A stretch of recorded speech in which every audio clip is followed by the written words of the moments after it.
Hello everyone. Today my topic is types of ethical work. As this topic is a continuation of the previous topic. In previous topic we have discussed about the ethics frameworks and now today we will cover types of ethical work frameworks. Types of ethical framework is again divided into two parts. One is sector based and second is value based. Sector based, as you can see in this diagram, sector based further classified into bioethics.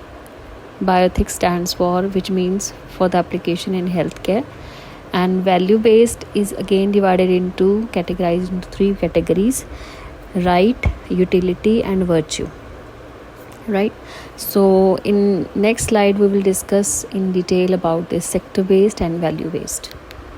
Now in sector based framework, as you can see in this diagram that sector means different kind of sectors like public sector, private sector, and again it is public and private sector is again subcategorized into different organization like healthcare and finance, education, transportation, agriculture, governance, law enforcement. So these are the sectors and subsectors. Like first example I have taken that healthcare and medical ethics, and education ethics, legal ethics, transportation ethics. If I'm talking about the healthcare and medical ethics, what AI ethical plays an important role here.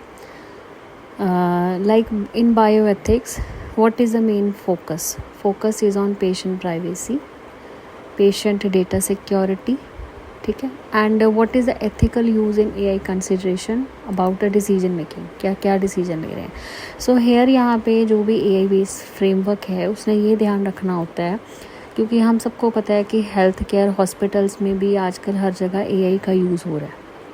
ठीक है, तो यहाँ पे हमने basically क्या ध्यान रखना है कि जो पेशेंट्स हैं उनके रिकॉर्ड्स को सीक्रेट रखा जाए. It should not disclose to everyone.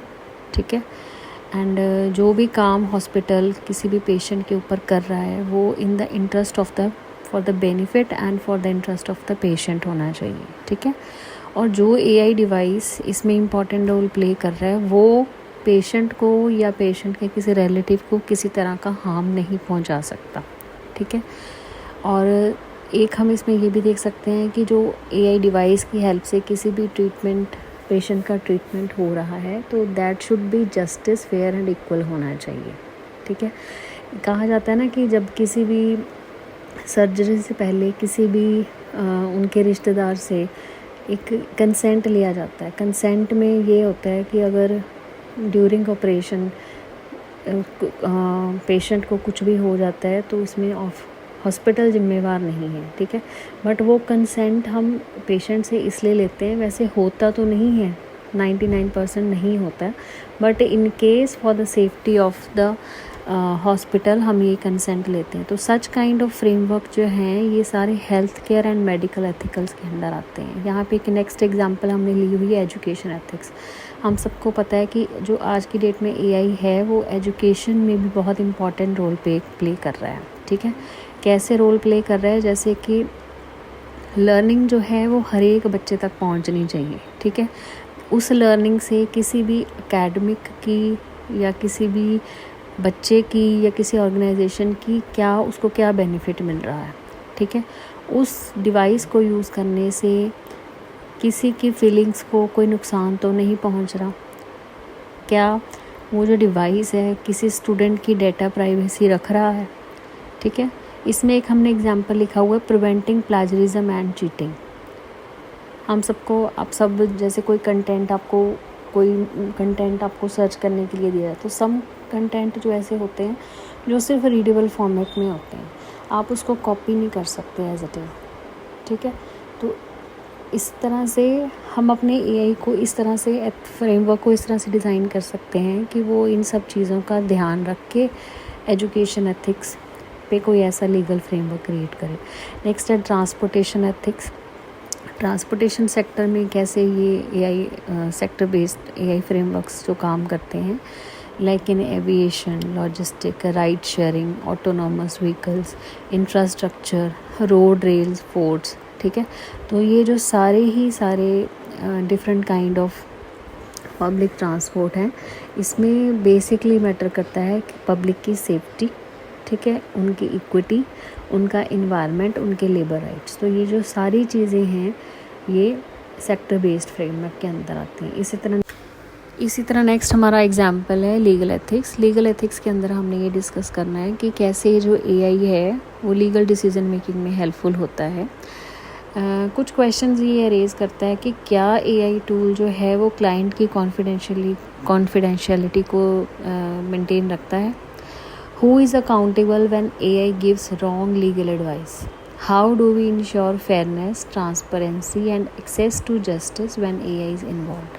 So these are such few questions when we are discussing about the legal ethics matter in AI. A value-based ethical framework always relies on the core principles and virtues like honesty, justice, respect and compassion to shape ethical decisions, right? Values means moral values. So how moral values are helpful in ethical framework? Integrity. Suppose let's say there is an example, एक journalist है जो कि refuse कर देता है किसी भी false information को पब्लिश करने के लिए under pressure. So this is called integrity. If I am talking about the honesty, business disclosing product defect instead of hiding them. हमेशा बीइंग ट्रूथफुल एंड ट्रांसपेरेंट रहना in every work. Treating everyone equally and without bias. Now value based framework again divided into 3 categories. One is right based, second is utility based, third is virtue based. Right based as this belongs to human rights, human dignity, valuing human life over other consideration. अब right based approach जो है वो हमेशा एक question rise करती है कि ये कोई भी एक्शन जो एआई डिवाइस के साथ हम कर रहे हैं क्या ये प्रोटेक्ट करता है हर एक पर्सन के राइट को. ठीक है, अब राइट्स भी बहुत तरह के होते हैं like human right, civil right, legal right, social right, moral right, cultural right, economic right, digital right. अगर मैं बात करती हूँ ह्यूमन राइट की, ह्यूमन राइट क्या होता है? Right to life, freedom, equality, dignity, safety. हर एक पर्सन जो है वो अपनी मर्ज़ी से कहीं भी रह सकता है, कहीं भी जा सकता है, कहीं भी आ सकता है. हर एक गवर्नमेंट ने कुछ राइट्स हर एक बंदे को दिए हैं. अगर सिविल राइट की बात करती हूँ तो every person is having a right to vote, right to speech, right to privacy. ठीक है. If I am talking about the legal rights, then every person is having a fair trial, legal representation. ठीक है. Social right की बात कर सकती हूँ. Every person is having a right to education, right to health care, right to work, right to housing. तो basically right जो base ethical framework है ये ह्यूमन राइट्स के साथ डील करता है. ठीक है. नेक्स्ट है हमारा यूटिलिटी बेस्ड. यूटिलिटी बेस्ड जो है वो क्या चीज़ इवैल्यूएट करता है? ये वो वाले एक्शंस को इवैल्यूएट करता है जिसमें आपका मैक्सिमम यूटिलिटी हो, या हम कह सकते हैं कि ओवरऑल गुड हो. ठीक है. Aiming to achieve outcomes that offer the greatest benefit and minimise harm for the greatest number of people. इसका एक बहुत अच्छा एग्जांपल है जैसे कोविड-19 की जब वैक्सीन एलोकेशन हुआ था तब गवर्नमेंट ने सबसे पहले उस सेक्टर को वैक्सीन एलोकेट किया था जो सबसे ज़्यादा लोगों के टच में है. जैसे सबसे पहले जो वैक्सीन एलोकेट की गई थी वो कहा गया था कि जितने भी स्टाफ, नर्सेज हैं, डॉक्टर्स हैं, या जो भी पर्सन हॉस्पिटल में काम कर रहे हैं, वैक्सीनेशन की डोज सबसे पहले उनकी दी जाए. ठीक है. इट मीन्स प्रायोरिटाइज़ किया गया है वैक्सीन को कि किसको हमने सबसे पहले बचाना है. ठीक है. Save the most life and reduce the most harm. ये यूटिलिटी अप्रोच इस अप्रोच पे काम करती है फ्रेमवर्क जो है हमारा. ठीक है. और पहले हमारा front line health care workers थे, उसके बाद हमारी जो एल्डरली एंड वल्नरेबल पॉपुलेशन थी फिर उसको वैक्सीनेशन दी गई थी. जैसे हमारे जो 60 अबव मोर देन 60 एज थे, सीनियर सिटीज़न लोग थे, उनको वैक्सीनेशन दी गई थी. बाद में जो थे हमारे एसेंशियल वर्कर्स आए थे जो बेसिकली डील करते हैं सोसाइटी के साथ. ठीक है. तो इसका जो हमारे यूटिलिटी फ्रेमवर्क के अंदर अप्रोच के अंदर जो मेन गोल है वो था मिनिमाइज डेथ एंड हॉस्पिटलाइजेशन. ठीक है। Preserve health care capacity, maximise societal function. Next जो है आपका third category, that is virtue based. Virtue basically क्या है? It is a character and intentions of an individual involve in decision making. किसी भी person का जो कैरेक्टर है, इंटेंशंस हैं, उसकी विलिंगनेस है किसी भी काम को लेके, वो उसकी डिसीजन मेकिंग पे डायरेक्ट इफेक्ट डालती है। ठीक है। कोई पर्सन किसी काम को लेके कितना ईमानदार है, ठीक है, कितना ऑनेस्ट है, कितना कंपैशन है, कितनी उसमें इंटेग्रिटी है किसी भी काम को लेके, ये आपका सारा वर्चुअल बेस के अंदर आता है। इसमें एक बहुत अच्छा एग्जांपल हम ले सकते हैं। मान लो कोई पर्सन, बच्चा है, उसको पता है कि पेपर में जब मैं जाऊंगा तो वहाँ पे बहुत चीटिंग होगी, ठीक है। तो ये बच्चे के कैरेक्टर पे डिपेंड करता है कि वो इस चीज़ को कैसे लेता है। कुछ बच्चे होंगे वो कहेंगे कि हमने जो करना है अपनी ईमानदारी से करना है, लेकिन कुछ बच्चे जो होंगे वो इस आइडिया के साथ ही पेपर में पेपर देने आएंगे कि कोई गल नहीं, पढ़न दी तो कोई लोड नहीं है, वी विल डू चीटिंग, हम चीटिंग कर लेंगे, ठीक है। सो वर्च्यू क्या है? Virtue basically moral character of an individual. किसी भी पर्सन का, किसी बच्चे का, लड़की का, लड़के का, किसी भी मैन का जो है वर्च्यू एथिक्स है किसी भी काम को लेके। ये सारी चीज़ें जो हैं वो एथिकल फ्रेमवर्क में बहुत बड़ा इम्पॉर्टेंट रोल प्ले करती हैं। नेक्स्ट जो है हमारा टॉपिक है बायो एथिक्स। बायो एथिक्स की डेफिनेशन की बात करते हैं। Bio ethics is the study of ethical issues emerging from advances in biology and medicine and the responsible use of life science and technology। ठीक है। बेसिकली ये किस चीज़ में क्या चीज़ें इन्वॉल्व होती हैं? कंसिडरेशन ऑफ लॉ इन्वॉल्व होता है, फिलॉसफी इन्वॉल्व होती है, religion, public policy and medicine. Bioethics के 4 प्रिंसिपल हैं: autonomy, beneficence, non maleficence, justice.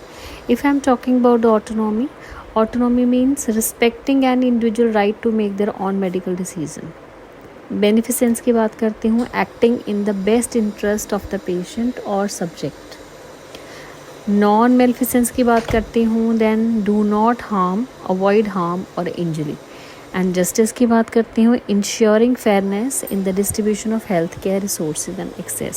सो ये जो सारे के सारे प्रिंसिपल्स हैं ये हमारे डॉक्टर्स की, नर्सेज की, रिसर्चर्स की, पॉलिसी मेकर की हेल्प करते हैं डिसीजन मेकिंग करने के लिए, ठीक है।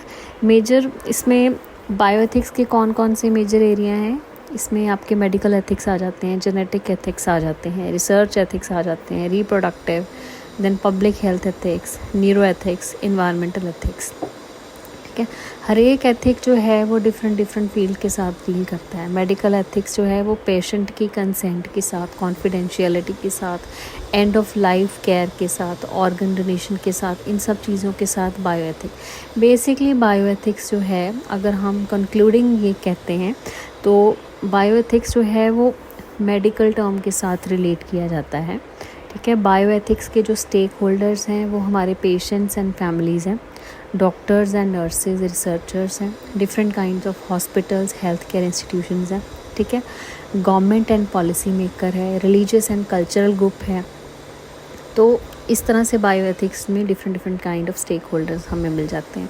अगर हम इम्पॉर्टेंस की बात करते हैं तो बायो एथिक्स क्यों होना चाहिए? बायो एथिक्स जो है बेसिकली ह्यूमन की राइट को प्रोटेक्ट करता है, ह्यूमन की डिग्निटी को प्रोटेक्ट करता है, ठीक है। ये प्रिवेंट करता है abuse of science and technology, ठीक है। Ensure fair and humane medical practices, promote trust in health care and research, support informed policy making, ठीक है। इन शॉर्ट अगर मैं कहूँ तो बायोएथिक्स जो है इसेंशियल है पूरे दुनिया में, जहाँ पे टेक्नोलॉजी एंड बायोलॉजी दोनों एक दूसरे के साथ मिलके काम करते हैं, ठीक है। यहाँ पे बेसिकली क्या डिस्कस होता है? What should we do with what we can do, how we can ensure human values, rights and wellbeing remain central in the science and medicine. इसी के साथ हमारा आज का वीडियो ख़त्म होता है। तो please do subscribe my channel, like my videos and please press the bell icon. Thank you.